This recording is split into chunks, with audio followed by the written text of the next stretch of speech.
আসসালামু আলাইকুম রহমতুল্লাহ। Welcome to Molla news TV. Molla news টিভির পক্ষ থেকে 6টি ব্যাংকের গ্রাহকদের জন্য মহামূল্যবান গুরুত্বপূর্ণ আপডেট নিউজ। এই নিউজটি প্রত্যেকটি ব্যাংকের গ্রাহকদের জন্য গুরুত্বপূর্ণ।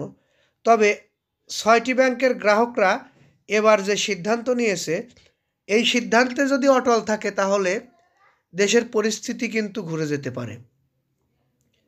6টি ব্যাংকে কিন্তু কম গ্রাহক নেই। ভোগান্তি কিন্তু 6 ব্যাংকের গ্রাহকরা অনেক পোহাইছে। শুধু 6 ব্যাংকের গ্রাহক না, অনেক ব্যাংকের গ্রাহকেরাই ভোগান্তি পোহাচ্ছে ব্যাংকে তারল্য সংকটের কারণে। তবে 6 ব্যাংকের গ্রাহকরা অতিরিক্ত ভোগান্তি পোহানোর কারণে এবার তারা চিন্তা ভাবনা করেছে ব্যাংকগুলোতে তালা মেরে দেওয়ার। ব্যাংকগুলোতে তালা মেরে দিয়ে সামনে বসে থাকবে, ব্যাংকের সকল কার্যক্রম বন্ধ হয়ে যাবে। এরকম সিদ্ধান্ত যদি কেউ নিয়ে থাকে, এরকম সিদ্ধান্তের কারণে ব্যাংক কর্তৃপক্ষ যদি জরুরি অবস্থায় এগুলো সমাধান না করে থাকে, তাহলে কিন্তু ব্যাংকের অবস্থা ভবিষ্যৎ ভালো দেখছি না।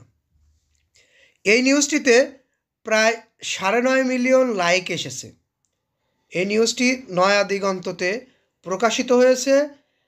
ব্যাংকের তারল্য সংকট, টাকা তুলতে ভোগান্তিতে 6 ব্যাংকের গ্রাহক।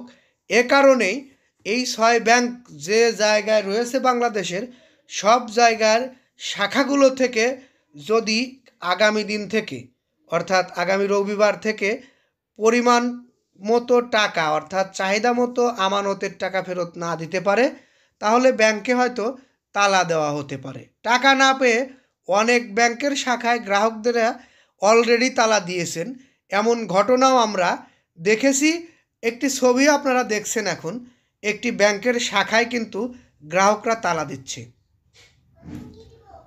আমাদের বিষয়, ব্যাংকের টাকায় ঘাটতি আছে মেনে নিলাম।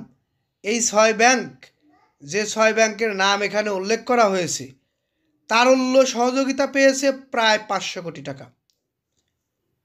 তাহলে এই টাকাগুলো তারা কি করলো? তারল্য সহযোগিতার টাকা দিয়ে কি ব্যাংকের অন্য ঋণ পরিশোধ করার কথা ছিল? জাতির কাছে প্রশ্ন, ব্যাংক কর্তৃপক্ষের কাছে প্রশ্ন, সরকারের কাছে প্রশ্ন। যখন তারল্য সহযোগিতা করা হয় ব্যাংকগুলোকে, তখন কিন্তু বাংলাদেশ ব্যাংকের গভর্নর শ্রদ্ধেয় আহসান এইচ রহমান বলেই দিয়েছিলেন, তারল্য সহযোগিতার টাকা দিয়ে অন্য ঋণ পরিশোধ না করে গ্রাহকদের আমানতের টাকা চাহিদা মতো, প্রয়োজন মতো যদি ওঠাতে আসে, চাহিদা মতো ফেরত দিতে হবে। কিন্তু তারা এই আমানতের টাকা নিয়ে কি করছে, এটি আমার বোধগম্য নয়। এই টাকা কি অন্য খাতে ব্যবহার করছে কিনা, অন্য ঋণ পরিশোধ করছে কিনা, নাকি আবার লোন দিচ্ছে তারা, এটাই আমাদের বোধগম্য হচ্ছে না। এ বিষয়টি নিয়ে সরকারের অতি দ্রুত সতর্ক হওয়া উচিত। অন্যথায় বাংলাদেশের ব্যাংকগুলোর পরিপ্রেক্ষিতে যদি গ্রাহকেরা খেপে যায়, এরকম তালা দেওয়া শুরু করে দেয়, তাহলে কিন্তু সামনের পরিস্থিতি ভালো হবে বলে আমাদের মনে হচ্ছে না। যাই হোক, আমরা পরবর্তীতে বিস্তারিত নিয়ে আপনাদের মাঝে উপস্থিত হব। এই পর্যন্ত যারা নিউজটি দেখলেন, নিউজটিতে একটি লাইক দিয়ে দিবেন। পরবর্তী ভিডিও পেতে অবশ্যই চ্যানেলটি সাবস্ক্রাইব করে বেল বাটন অন করে রাখবেন। এই বলে এখান থেকে বিদায় নিচ্ছি। আসসালামু আলাইকুম।